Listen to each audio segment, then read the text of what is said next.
Kayo po ba mga bossing ko ay isa sa mga namumblema dahil kayo po ay lagi na lamang pong walang pera?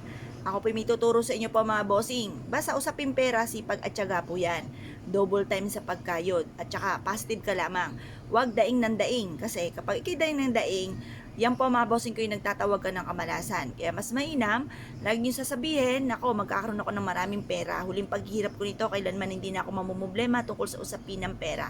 Ganun po mga bossing at huwag pong daing ng daing. Bagamat kadaing-daing nga nagaganap tunay na walang pera, huwag ibubukas sa bibig na wala kayong pera. Laging maraming pera, maraming darating na pera. Makakabayad sa lahat ng mga pagkakautang at kailanman na hindi na po kayo uutang pa. Ganun po mga bossing. At kayo po ay magkakaroon ng negosyo na dito na yayaman. Ganun po mga bossing ang mga pagwiwish. Kailangan mga magaganda at kalimutan ang mga pangit na salitain. Ako dati-dati mga bossing, nako, lagi na ako negatibo, lagi ko inaaway ang mister ko, lagi ko sinisisi sa buhay po namin mga bossing.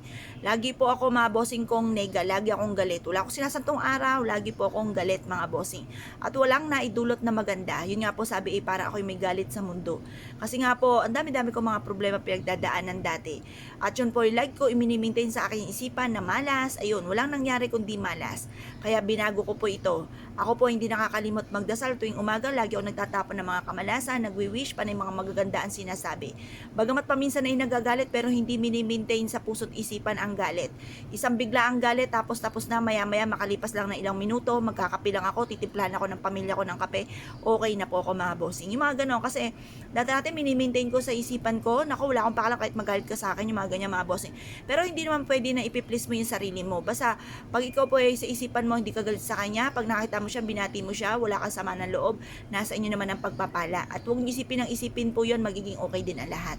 Ngayon pa mga bossing, kasi kaya ako sinasabi muna, kasi minsan hindi natalab yung mga kahilingan kapag po ang sitwasyon ay daing ka ng daing, hindi mo binabago sa inyong pag-uugali yung mga ganon. Kaya kailangan baguhin po natin. Kahit kadaing-daing pamumpuyan mga bossing ko, ay wag yung sasabihin dahil nagtatawag kayo ng kamalasan. Ngayon pa mga bossing, ito po yung ating bawang. At ganoon din syempre ang ating pong tubig. Magwi-wish po tayo na mula sa ating pong puso. Sabihin po natin sa pamamagitan nito ay magtutuloy-tuloy na ang pasok ng swerte. Lahat ng mga pangarap ko ay matutupad at kung ano man ang mga pagsubok o pinagdadaanan, ito'y pagdadaanan ko lamang at hindi ko tatambayan. Ganun po mga bossing ang pagwi-wish. Pagkatapos mga bossing ko, sabihin nyo po, magkakaroon ako ng maraming pera, hindi na ako mangungutang, hindi na ako mamumblema sa pera. Mababayaran ko lahat ng aking mga pagkakautang matatapos din yan.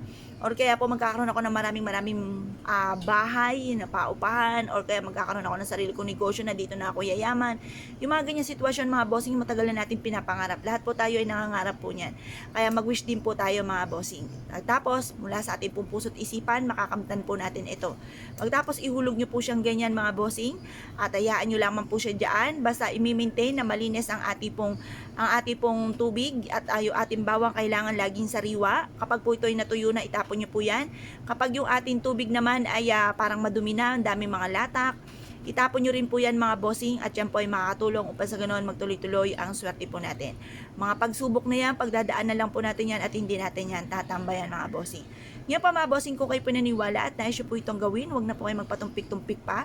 Subukan nyo po ito, proven po ito na napakaswerte. Basta positive ka lamang, makakamtan natin lahat ng ating mga pinapangarap sa buhay. At yan po mga bossing ko, pagdadaan na lang po natin at hindi natin tatambayan. Marami kayong pwedeng paglagyan po nito mga bossing. Pwede nyo po itong ilagay sa ilalim ng inyo pong higaan.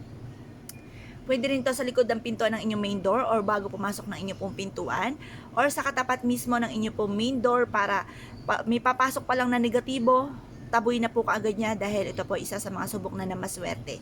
Kaya kung kayo po naniwala at nais po itong gawin, asya mga bossing, good luck po sa inyo po lahat.